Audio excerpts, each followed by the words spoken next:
The sound that ended everything wasn't a scream or a slap. It was a whisper. Please, don't stop. It came through the crack of the bedroom door, soft, desperate, and achingly familiar. For a second, my brain refused to register it. Maybe it was the TV. Maybe I misheard. But the next sound, his voice, low and heavy, made denial impossible. God, you feel incredible, Anna. My keys slipped from my fingers and clattered against the hardwood. The sound echoed through the house like a gunshot. Silence followed. Then the faint rustle of sheets. Footsteps. A gasp. Liam. Her voice. My wife's. The woman I worked 14-hour days for, who told me she was lonely when I worked late, who'd kissed me goodbye that morning with coffee breath and sleepy eyes. When she opened the door, she was wrapped in my gray blanket, our blanket. Her hair was tousled, mascara smudged, and behind her, in the half-lit room, stood Marcus, my best friend since college. The world went still. Even the clock on the wall seemed to hesitate, afraid to tick. I didn't say a word. I couldn't. Liam, please, this isn't what it looks like, she started, trembling. But Marcus had already bent to grab his shirt from the floor. He couldn't even look at me. I stared at them both, my chest burning, throat tightening, as if something inside me had torn clean in half. What is it then?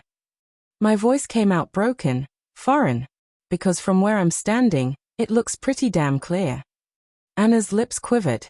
It just happened. It wasn't supposed to. Wasn't supposed to. I laughed, dry, hollow. You mean you tripped and fell into him? She winced, clutching the blanket tighter. You're never here, Liam. You work all the time. Because of you. I snapped. Because I wanted to give us a life. A home. Security. You think this, I gestured toward the rumpled bed, is how you say thank you? Marcus finally looked up. Liam, man, I'm sorry. I swear, it wasn't planned. We just connected. The words hit like knives. Connected. That was my word. The one Anna and I used when we first met, when she said she felt safe with me, understood. I turned away before I did something I'd regret. My hands were shaking so hard I could barely grab my jacket. Liam, wait, she cried. But I was already halfway out the door, the cold night air slicing through me like glass. I sat in my truck for a long time, engine off, rain tapping against the windshield. My reflection stared back at me, hollow eyes, clenched jaw, the ghost of a man who once believed hard work could fix everything. Since 16, I'd lived on my own. My parents called it tough love. I called it abandonment. 2 jobs, no college fund, no handouts. Every meal, every bill, every drop of gas, I'd earned it.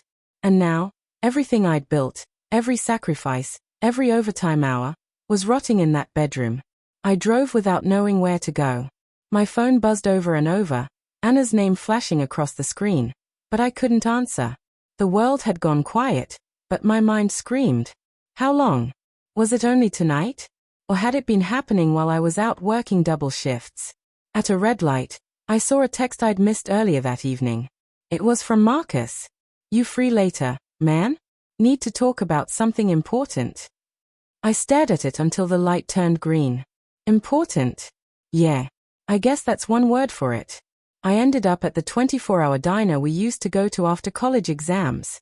I ordered coffee I didn't drink and watched the rain slide down the window. The smell of burnt toast and cheap perfume filled the air. A couple laughed softly in the booth behind me, her hand brushing his voice low and teasing. It was unbearable. When Anna finally showed up, soaked and red-eyed, I almost didn't recognize her. She slid into the booth, trembling. Please, just listen, she said. I didn't respond. It started 2 months ago. After your promotion. I flinched. The one I worked 80 hours a week for. Tears spilled down her face. You were gone so much, Liam. I felt like I didn't exist. Marcus would come by sometimes. He said you were pushing yourself too hard. He'd listen. He made me laugh again. I wanted to hate her. God, I wanted to. But as she spoke, all I saw was the girl I'd fallen for. The one who used to draw tiny hearts in my lunchbox notes. Who'd wait up for me no matter how late I got home. I didn't plan it, she whispered. I swear I didn't. But when it happened, I thought maybe it meant something was broken between us. It did, I said quietly. You broke it. She reached for my hand. I pulled away. I love you, she said, voice cracking. It was a mistake. One moment. Don't throw everything away. I laughed bitterly. One moment? You think that's all it takes to destroy a life? One moment. Her silence was answer enough. The next few days blurred into each other. Work, silence, sleepless nights. Marcus tried calling. I never picked up. Anna texted every morning, every night. Apologies, promises, desperation. But every time I looked at her name, I saw that room. The gray blanket. The way she said his name. One night, after too much whiskey and not enough reason, I finally replied, "Come get your stuff." She showed up the next morning, eyes swollen, hands shaking. She packed quietly, except for when she found the photo frame on the dresser, our wedding picture. She turned it face down, whispering, "I'm sorry." When she left, she placed a small envelope on the counter. Inside was a note and a key.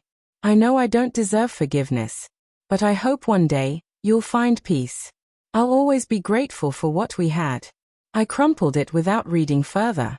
Weeks later, I got an email from Marcus. It was short. You have every right to hate me. I lost my best friend. I'm moving away. Take care of yourself, man. I deleted it. But something inside me cracked open. Not anger this time, just exhaustion. For years, I'd lived by one rule, work hard, and you'll never lose what matters. But now I saw how wrong I was. You can build the perfect house, the perfect plan, the perfect life, and still lose everything that makes it worth having. That night, I went back to the house one last time. The walls still smelled like her vanilla candles. I stood in the empty bedroom, the moonlight spilling across the sheets, and whispered into the quiet. Please, don't stop. Her words. The ones that shattered me. Only this time, I said them to myself. Don't stop living. Don't stop believing it can get better. Don't stop, just because they did. And for the first time since that night, I didn't feel anger. Only grief. And beneath it, the faint, trembling spark of something I hadn't felt in months, freedom.